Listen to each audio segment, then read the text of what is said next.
Zikir menjadi makanan. Zikir hari ni sampai malam ni, tuan-tuan yang dirahmati Allah, di kalangan ahli zikirkah kita? Di kalangan bukan ahli zikirkah kita? Ustaz, zikir macam mana yang nak boleh selamat? Bagi saya sebut malam ni.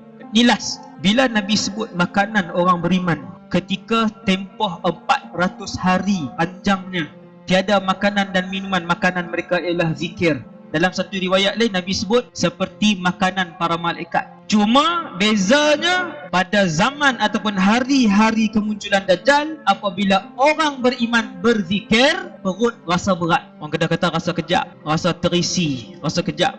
Tuan-tuan makan rasa macam itulah. Subhanallah walhamdulillah wala ilaha illallah wallahu akbar.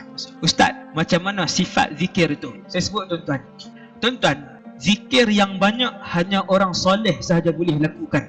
Kerana orang fasik dan munafik, mereka juga berzikir, tetapi zikir mereka sikit. Allah sebut dalam Quran, wala yadhkurunallaha illa qalila. Orang-orang munafik dan fasik, mereka juga berzikir, tetapi zikir mereka sedikit.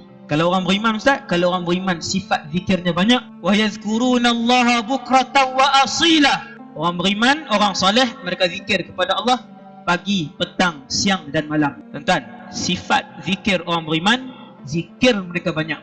Sifat zikir orang beriman, mereka zikir kepada Allah qiyaman wa qu'udan, duduk, berdiri, baring, zikir mereka dengan Allah.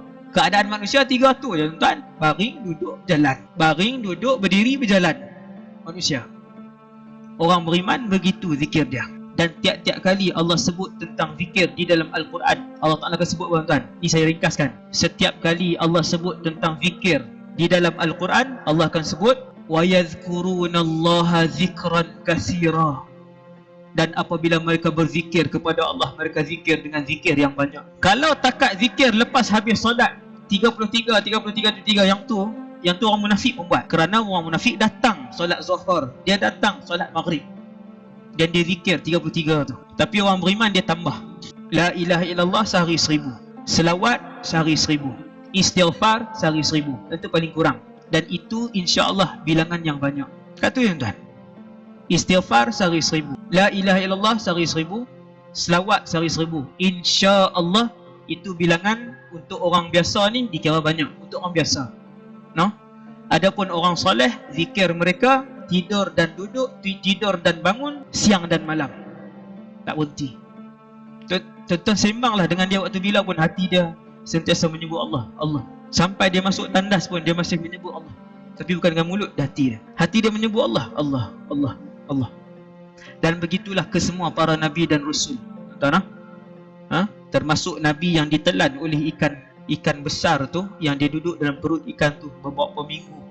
Nabi Yunus ibn Matta nama beliau. Antara zikir yang dia buat dalam perut ikan tu ialah la ilaha illa anta subhanaka inni kuntu minadh zalimin. Tuan-tuan tahu apa Allah sebut? Allah sebut dalam Quran, seandainya Yunus bukan di kalangan yang membanyakkan zikir, nescaya dia akan kekal di dalam perut ikan itu ila yaumiddin, sehingga hari kiamat. Seandainya Yunus tidak di kalangan yang membanyakkan zikir, nescaya dia akan kekal di dalam perut ikan itu sampai kiamat, ila yaumiddin, sampai hari kiamat.